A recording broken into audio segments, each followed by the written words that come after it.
Friends మనం అయితే కోనార్క్ నుంచి పూరి అయితే వెళ్ళడం అయితే జరుగుతుంది. ఈ మధ్యదారిలో బ్రిడ్జి వచ్చిందండి. ఫోటో షూట్ చూస్తున్నారండి. వీళ్ళు మాత్రం ఏపీ బండి కాదు, ఎంహెచ్ అంట, మహారాష్ట్ర. అంటే కోనార్క్ లో టిఫిన్ చేసిన అనంతరం మనం అయితే ఇక్కడ నుంచి బయలుదేరడం అయితే జరిగింది. సుమారుగా మనకు వచ్చేటప్పటికి ఒక 50 కిలోమీటర్లు మన పూరి టెంపుల్ అయితే ఉంటుందండి. మనకు ఒక గంటన్నర అయితే టైం అయితే పట్టడం అయితే జరుగుతుంది. అక్కడి నుంచి మన టెంపుల్ కి వద్దకు వెళ్ళి పూరి టెంపుల్ మొత్తం కూడా చూపించడం అయితే జరుగుతుంది. ఇలా మీరు కూడా మాతో పాటు తీర్థయాత్ర రావాలనుకుంటున్నారా? అయితే కంపల్సరీ మా ఛానల్ ని సబ్స్క్రైబ్ చేసుకుంటే చాలా తక్కువ బడ్జెట్ లోనే మిమ్మల్ని తీసుకెళ్లడం అయితే జరుగుతుంది.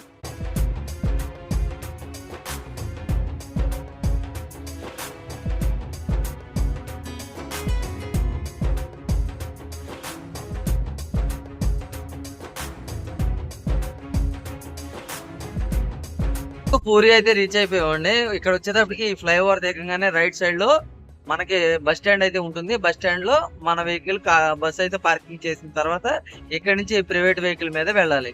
ఇంకా కనపడుతుంది కదా, అదే bus stand, puri bus stand అనమాట. పూరి బస్ స్టాండ్ లోనే మనకే పార్కింగ్. ఇది పూరి రైల్వే స్టేషన్. రెండు పక్క పక్కనే ఉంటుంది ఈ పూరిలో.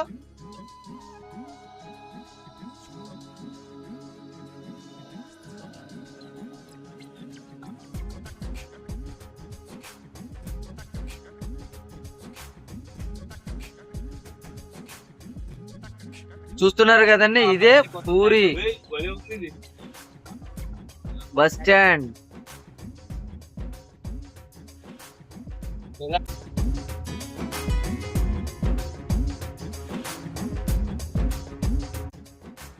ఓం నమః శివాయ.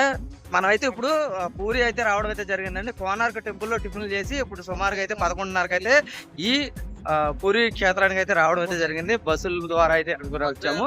ఫుల్ క్రౌడ్ అయితే ఉన్నట్టు అనిపిస్తుంది. ఒకసారి చూసుకుని ఎంత టైమింగ్ పట్టింది అన్నది కూడా క్లియర్ గా అయితే మీకు అయితే తెలియపరచడం అయితే జరుగుతుంది. మనకి సుమారుగా నాకు తెలిసిన అంచనా ప్రకారం అయితే ఒక 2 గంటల నుంచి 3 గంటలు అయితే టైం పట్టొచ్చు అని అనుకుంటున్నాను. అదే విధంగా బయటకు వచ్చిన తర్వాత కూడా ఆ టైమింగ్ కూడా క్లియర్ గా అయితే మీ అందరికీ కూడా చెప్తాను. ఇలా తక్కువ బడ్జెట్ లో మీరు తీర్థయాత్రలు రావాలనుకుంటే ఎంజీ రాజు ట్రావెల్స్ సంప్రదించాల్సిందిగా కోరుచున్నాను.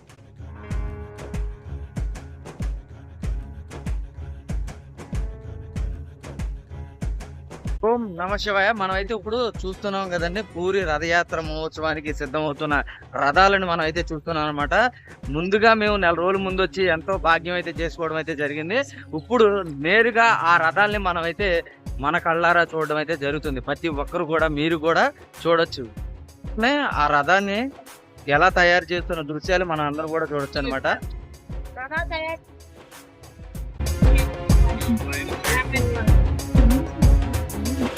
మనం పూరి టెంపుల్ వచ్చేటప్పటికి ఇలా ఫ్రీ సర్వీస్ అయితే ఉంటుంది. మొబైల్, చెప్పులు అన్ని కూడా లాకర్స్ అనమాట. ఫ్రీ అండి. ఎవరైనా వచ్చినప్పుడు ఈ వీటిని ఉపయోగించుకోండి. అయితే ఈ ఫ్రీ కౌంటర్ లో పెట్టడం అయితే జరుగుతుంది అనమాట. ఇలా మీరు కూడా పూరి వచ్చినప్పుడు ఇలా ఈ లాకర్ అయితే ఉపయోగించుకుంటారని కోరుకుంటున్నాను. అలాగే ఇది టెంపుల్ కి సర్వదర్శన టోకెన్ వెళ్ళే పక్క సందులోనే ఉంటుందండి. కొంచెం మీరు బ్రాచ్ అయితే కడుతున్నారు కదా, ఆ దగ్గర అయితే ఉంది. అది ప్రతి ఒక్కరు కూడా గమనించండి. శ్రీ జగన్నాథ స్వామివారి దర్శనాలు మాత్రం అయితే 4 గంటలు అయితే పట్టిందండి. మేము 12ంటికి క్యూ లైన్ లో వెళ్ళాం. ఇప్పుడైతే 4 అయితే అయింది. దర్శనాలు పూర్తి చేసి బయటికి రావడానికి. ఫ్రెండ్స్ మనం అయితే పూరి టెంపుల్ ముఖద్వారం దగ్గర అయితే ఉన్నామండి. సుమారుగా మాకు 4 గంటలు అయితే టైం పట్టింది. చూడండి ఎంత ఫ్లోటింగ్ ఉండబట్టే అంత టైం అయితే పట్టింది అనమాట. ఇప్పుడైతే మనకి మొత్తం అందరూ అయితే వచ్చారండి. ఇంకా కొంతమంది అయితే రావాలి. వాళ్ళ కోసం అయితే వెతికిలాట అయింది. లోపల వచ్చేటప్పటికి ఫ్లోటింగ్ ఎక్కువ ఉండడం వల్ల మనకైతే కొంచెం కొందరు అయితే మిస్ అయ్యారండి. వాళ్ళు వచ్చేంత వరకు వెయిట్ చేయాలి. ఇప్పటికి దాదాపు అయితే మనకి 4 గంటలు అయితే టైం పట్టింది ఇక్కడికి రావడానికి. ఈ టెంపుల్ మొత్తం కూడా దర్శనం మనం అయితే మళ్ళీ ఇక్కడ నుంచి సాక్షి గోపాల్ అయితే వెళ్ళడం అయితే జరుగుతుందండి. మనకి సాక్షి గోపాల్ నుంచి దర్శనం చేసుకుని మళ్ళీ మనం అక్కడి నుంచి భువనేశ్వర్ వెళ్ళి లింగరాజ స్వామివారి టెంపుల్ దర్శనాలు పూర్తి చేసుకోవడం అయితే జరుగుతుంది. ఇక్కడ పూరిలో చాలా అద్భుతంగా అయితే దర్శనాలు అయితే పూర్తి చేసుకున్నాం. మనకి సిద్ధం అవుతున్న రథాలు చూసారు కదండి, ఎంతో అద్భుతంగా అయితే ఉన్నాయన్నమాట. చాలా వర్కర్స్ అందరూ కూడా ఇక్కడైతే కష్టపడి ఈ రథాలను అయితే తయారు చేయడం అయితే జరుగుతుంది. ఒకసారి భక్తులు చూసినట్లయితే ఎంతమంది వచ్చారన్నది మీకు క్లియర్ గా అయితే కనిపిస్తుంది.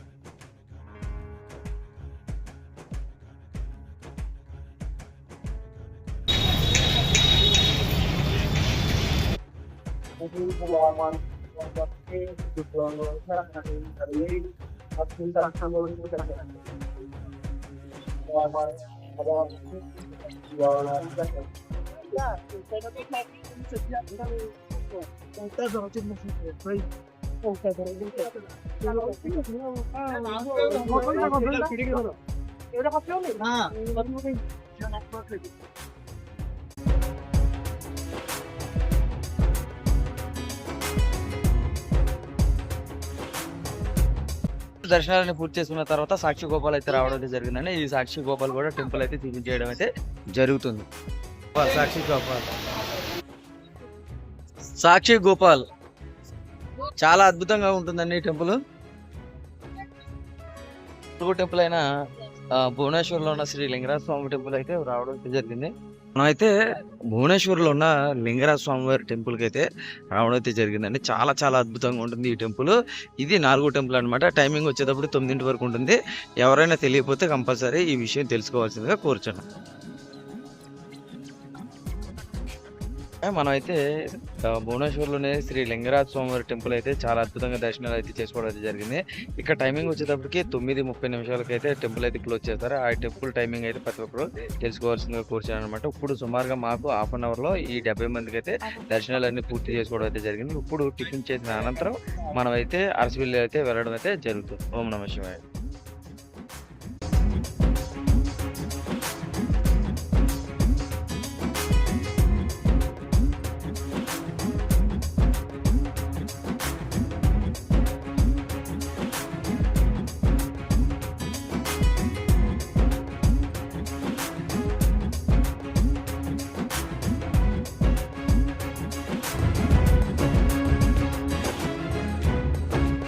ఓం నమః శివాయ. సర్వే జన సుఖినో భవంతు. మనం అయితే ఈ పూరి మన యాత్రలో వచ్చేటప్పటికి ఇప్పుడైతే భువనేశ్వర్లో శ్రీ లింగరాజ స్వామి వారి టెంపుల్ అయితే దర్శనాలన్నీ పూర్తి చేసుకున్న అనంతరం ఇక్కడైతే టిఫిన్ చేయడం అయితే జరిగింది. ఈ రోజు స్పెషల్ వచ్చేటప్పటికి గారి పెట్టడం అయితే జరిగింది. రేపు ఉదయానికి మనమైతే అరసవిల్లి వెళ్ళి అరసవిల్లిలో దర్శనాలన్నీ చేసుకోవడం అయితే జరుగుతుంది అనమాట. ఇలా తక్కువ బడ్జెట్ లో మీరు కూడా మాతో పాటు తీర్థయాత్రలకు రావాలనుకున్నారా అయితే పూర్తి వివరాలకి ఎంజీ రాజు ట్రావెల్స్ ని సంప్రదించాల్సిందిగా కోరుచున్నాం. అలాగే మనం చూస్తున్నాం కదండి 2 బస్సులు 70 మంది అనమాట. ఒకటి నాన్ ఏసీ సిట్టింగ్ వచ్చేటప్పటికి 40 మంది, ఏసీ స్లీపర్ వచ్చేటప్పటికి 30 మంది అనమాట. మొత్తం టోటల్ నెంబర్స్ 17 నెంబర్స్ అనమాట. పూరిలో కూడా చాలా అద్భుతంగా అయితే దర్శనాలు ఈ రోజు అయితే కంప్లీట్ చేసుకోవడం అయితే జరిగింది. ఈ రోజు మొత్తం ఓవరాల్ గా వచ్చేటప్పటికి మనకి పూరిలోనే ఒక 4 గంటలు అయితే టైం పట్టింది.